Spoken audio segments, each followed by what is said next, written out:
একটা মহিলাকে আরশের উপর থেকে আল্লাহ সালাম জানিয়েছেন, ওই মহিলাটাই আমার নানি খাদিজা।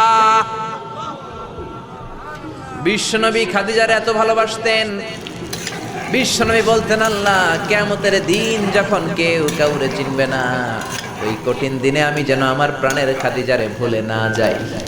খাদিজা ইন্তেকালের পরে বিশ্বনবী নিজ হাতে দাফন কাফন করলেন, কবরের সামনে দাঁড়িয়ে দোয়া করলেন।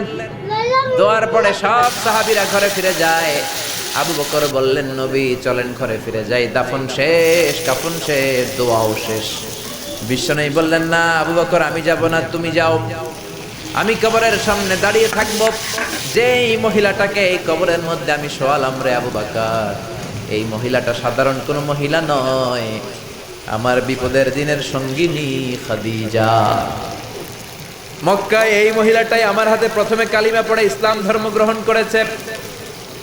মক্কায় কেউ যখন আমারে সাহায্য করে নাই, তখন আমার খাদিজা আমারে ভুলে নাই। কেউ যখন আমার শেল্টার দেয় নাই, সাহায্য করে নাই, খাদিজা আমারে সাহায্য করেছে। মক্কার লোকেরা 3 বছর শিয়াবে আবি তালেবে আমার জেলের মধ্যে রেখেছিল। আমার কলিজার টুকরা বিবি খাদিজা ওই জেলখানার ভিতরে আমার সাথে ছিল।